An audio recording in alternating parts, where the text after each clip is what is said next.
તાપી જિલ્લાના કુકરમુંડામાં હરે કૃષ્ણ કેન્દ્ર દ્વારા સતત બીજા વર્ષે ભગવાન શ્રી જગન્નાથજીની ભવ્ય રથયાત્રાનું આયોજન કરવામાં આવ્યું હતું। આશરે 400 થી વધુ હરિભક્તોની ઉપસ્થિતિમાં રથયાત્રા ભક્તિમય માહોલમાં શાંતિપૂર્ણ રીતે સંપન્ન થઈ હતી। કુકરમુંડામાં હરે કૃષ્ણ કેન્દ્રના આયોજન હેઠળ ભગવાન શ્રી જગન્નાથજી, ભાઈ બલભદ્રજી અને બહેન સુભદ્રાજીના સુશોભિત રથયાત્રામાં ગોરાસા, કુકરમુંડા મુખ્ય મથક કેરણી થઈ કોઠીપાડા સુધીના માર્ગ પરથી નીકળી હતી। આ રથયાત્રા દરમિયાન હરિનામ સંકીર્તન, ભજન કીર્તન અને જય જગન્નાથના ગગનભેદી જય ઘોષથી સમગ્ર વિસ્તાર ભક્તિમય બની ગયો હતો। કુકરમુંડા સહિત આસપાસના ગામોમાંથી આશરે 400 થી વધુ ભાવિકો પરિવાર સાથે રથયાત્રામાં જોડાયા હતા। સમગ્ર રથયાત્રા દરમિયાન કુકરમુંડા પોલીસે ચુસ્ત પોલીસ બંદોબસ્ત ગોઠવ્યો હતો। પોલીસની સતર્ક કામગીરી અને આયોજકોના સુચારુ આયોજનના કારણે યાત્રા શાંતિપૂર્ણ અને સુવ્યવસ્થિત રીતે સંપન્ન થઈ હતી। સતત બીજા વર્ષે યોજાયેલી આ ભવ્ય રથયાત્રાએ ધાર્મિક એકતા, ભક્તિ અને સામાજિક સૌહાર્દનો સંદેશ આપ્યો હતો। ભગવાન જગન્નાથ વિશેષ કરીને અષાઢી બીજ નિમિત્તે નગર પરિક્રમાએ નીકળે છે। પરંપરા અનુસાર એવી માન્યતા છે કે કળિયુગના જે મનુષ્યો છે એ ઈશ્વરમાં, ભક્તિમાં, ધર્મમાં, સાધુ સંતોમાં આસ્થા રાખતા નથી।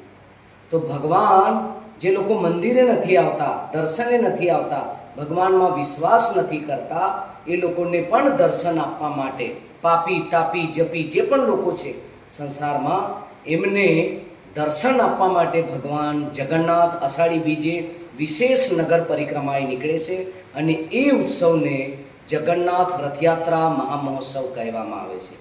પુરીની પરંપરા અનુસાર ખૂબ જ સુંદર અને ભવ્ય રીતે આ રથયાત્રા મહોત્સવ મનાવવામાં આવે છે। અમે પણ કુકરમુંડા ખાતે 25 ફૂટ ઊંચો ભવ્ય રથ બનાવી અને ભગવાન જગન્નાથજી માટે એક સુંદર શ્રૃંગાર કરીને રથ આખા નગરમાં અમે ફેરવ્યો હતો। હજારોની સંખ્યામાં આજુબાજુના ગામથી અને સ્થાનિકો આ કાર્યક્રમમાં ઉપસ્થિત રહ્યા હતા।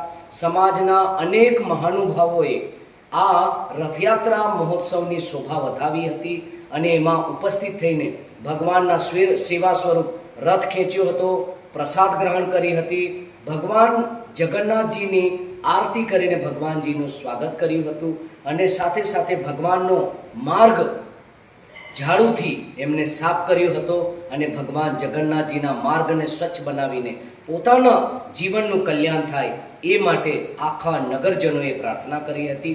આ રથયાત્રા ખૂબ જ સફળ રહી અને અનેક ગામથી આવેલા લોકોએ ભગવાન જગન્નાથનો સુંદર પ્રસાદ ગ્રહણ કરી આ કાર્યક્રમને સફળ બનાવ્યો છે।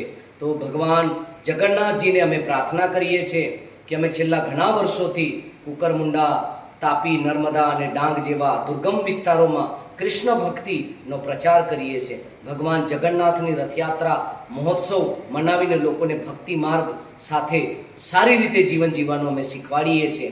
તો આ રથયાત્રા, જન્માષ્ટમી, રામનવમી મહોત્સવ જેવા અનેકો ઉત્સવ કરીને અમે દરેક વ્યક્તિને આધ્યાત્મિક જીવન જીવો, સુખી જીવન જીવો, સફળ જીવન જીવો અને આ જીવનનું કલ્યાણ કરો એવો સંદેશ અમે આપીએ છીએ। તો આ રથયાત્રા નિમિત્તે ભગવાન જગન્નાથજી, બલદેવજી અને સુભદ્રા મહારાણી દરેક જીવનું કલ્યાણ કરે એવી પ્રાર્થના સાથે ખૂબ ખૂબ ધન્યવાદ। હંસરાજ પાડવી સાથે નીતિન વસાવે, દ્રષ્ટિકોણ ન્યૂઝ, તાપી।